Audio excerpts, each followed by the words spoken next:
Angikwazi lokho Nkosi I enkantolo. don't know about that, my lord. There was a plastic container on the table with money. Kwakune container yo plastic etafuleni eyayinemali. Angikwazi lokho Nkosi enkantolo. I don't know about that, my lord.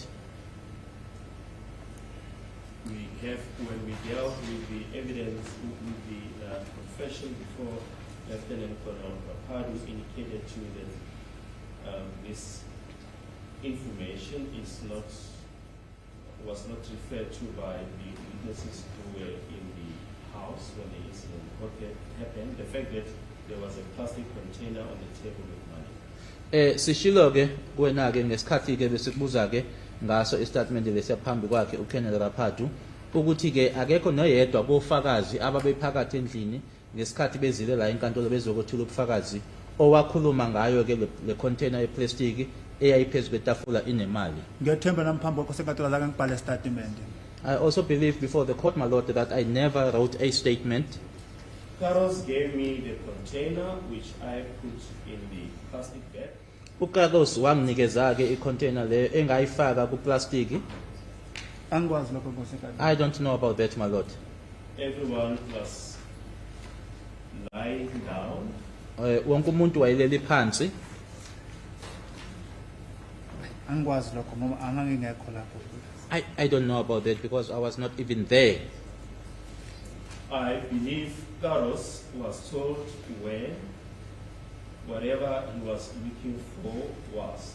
Ngiyakholwa ukuthi uCarlos watshelwa ukuthi ke kwakuphi nendawo noma kwakuyini lokho awayekufuna.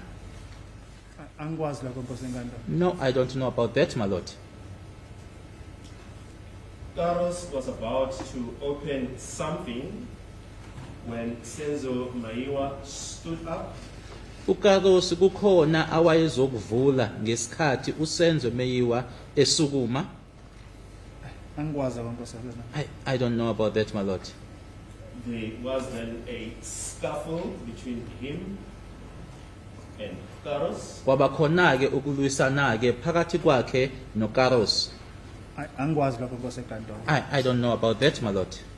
We have referred to the evidence of Ms. Zandile Kumalo and Tumelo Mandala indicating that there was a scuffle between Mr. Sezo Meiwa and the dreadlock intruder who was armed with a firearm.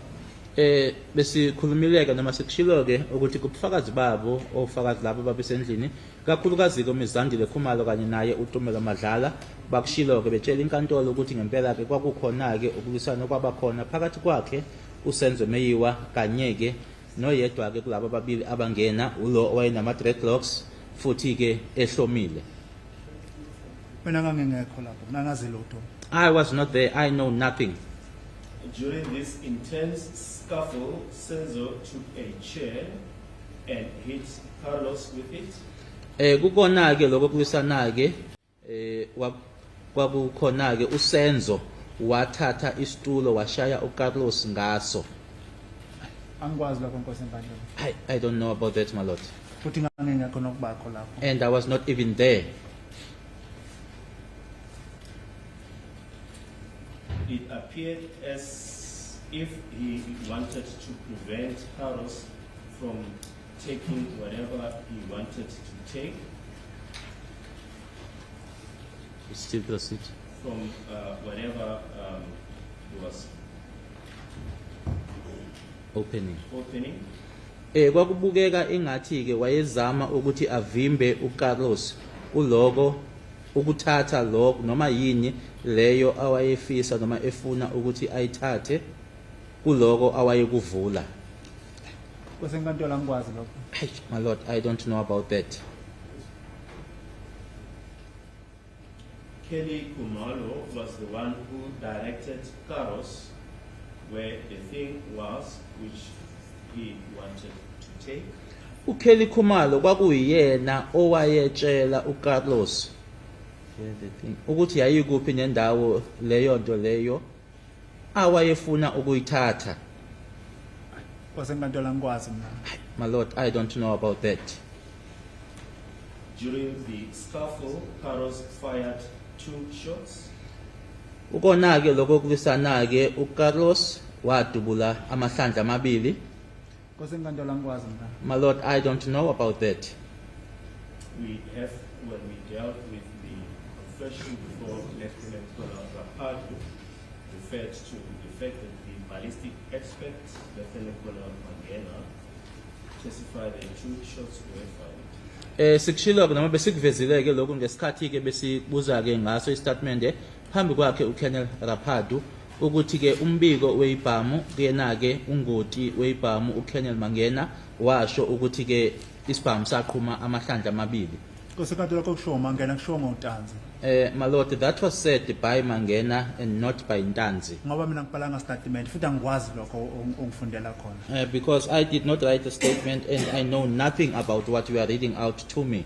And that both the ballistic expert, Lieutenant Colonel Mangena, and the pathologist, Dr. Stinka, confirmed that Mr. Senzo Mayiwa was shot in the chest. Nokuthi-ke umbiko weyibhamu uLieutenant Colonel Mangena kanye futhi naye-ke udokotela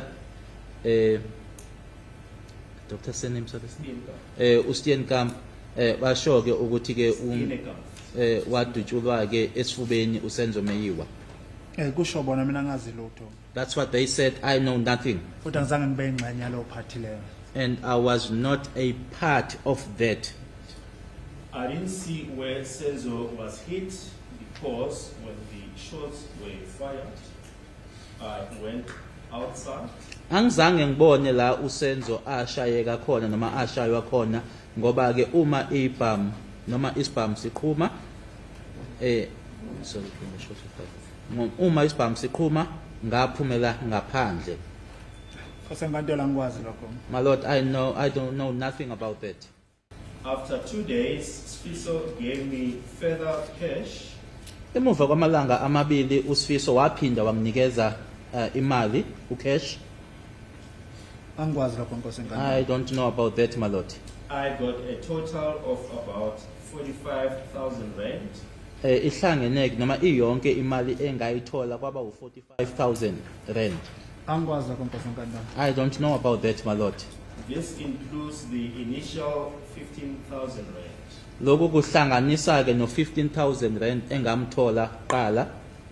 Angikwazi lokho Nkosenkantolo. I don't know about that, my Lord. I then got in a taxi back to Carltonville. Ngase ngigibela ke itekisi ukubuyela eCarltonville. Angikwazi lokho Nkosenkantolo. I don't know about that, my Lord. One other year, Wabeni Sfiso called to me and asked me if I was going to come to his hometown. Ngomunye unyaka ukwabini Sifiso wangishayela ucingo wangibuza ukuthi ngangizoza yini ekhaya kuyibo. Angikwazi lokho Nkosenkantolo. I don't know about that, my Lord. You do know a person called Wabeni. You said it's your friend.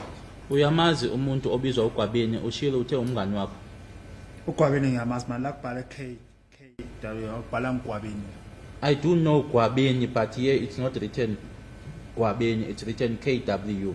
Yes, Wabini. Gwabini. Ayi angimazi ugwabini. I don't know Gwabini. Mina ngazi ugwabini umngani wami. I know Gwabini, my friend. I went to his house and called him, but he then told me he's at Moses' house. Ngaya ke kibo ngase ngimshayela ke ucingo kodwa wangitshela ukuthi ke usendlini kaMuzi. Angikwazi lokho Nkosenkantolo. I don't know about that, my Lord. I went to Moses' house. Ngase ngiya ke kwaMuzi. Angikwazi lokho Nkosenkantolo. I don't know about that, my Lord. On my arrival, I discovered there was a meeting which was about to end.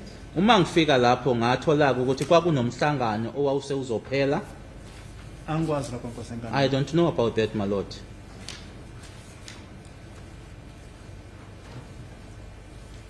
I do not know what it was about. Angazi ukuthi wawungani. Angikwazi lokho Nkosi enkantolo. I don't know about that, my lord. In this meeting, the father of the guys who held the meeting were present. Kuwona lo mhlangano obaba. Okay. This meeting, the fathers of the guys who held the meeting. Kuwona lo mhlangano obaba beyinsizwa lezo ke ezazi nomhlangano babe khona. Angikwazi lokho Nkosi enkantolo. I don't know about that, my lord. I was there for 3 minutes when we were asked if we are not family, we should excuse ourselves from the meeting. Ngangilapho ke imizuzu emithathu ngesikhathi ke sicelwa ukuthi ke uma kuukuthi asiwona umndeni siyacelwa ke ukuthi singabi ingxenye yawo umhlangano. Nkosi enkantolo angikwazi lokho. My lord, I know nothing about that. Kwabini remained and I went outside. Ukwabini wasala yena mina ngaphumela ngaphandle. Angikwazi lokho Nkosi enkantolo. I don't know about that, my lord.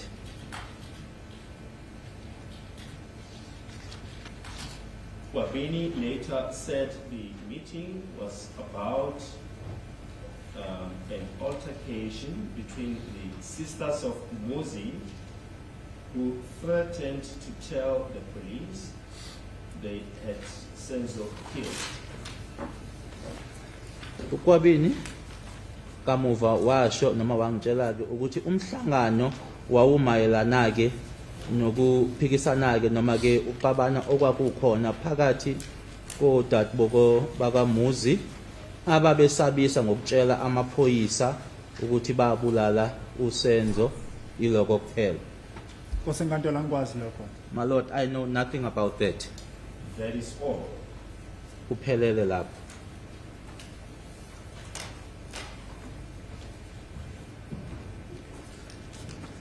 Well, Mr. Mtanzi, we put it to you that you are the source of this confession statement that was made to Ms.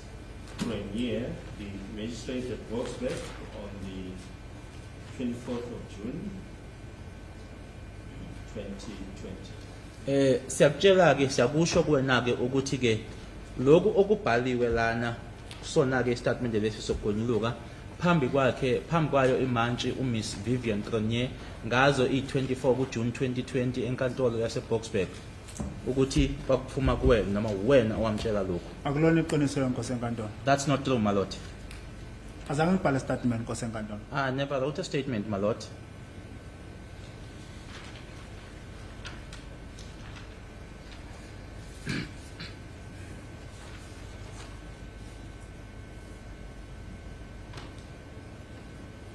We then wish again to refer to the parents' book of Pretoria Moot Police Station, Sifisa ke ukuthi sibuyele futhi ke kwincwadi ke yasePretoria Moot Police Station which serves as an exhibit before this court. eyizibithi ke phambi kwayo lenkantolo As exhibit SS. exhibit SS.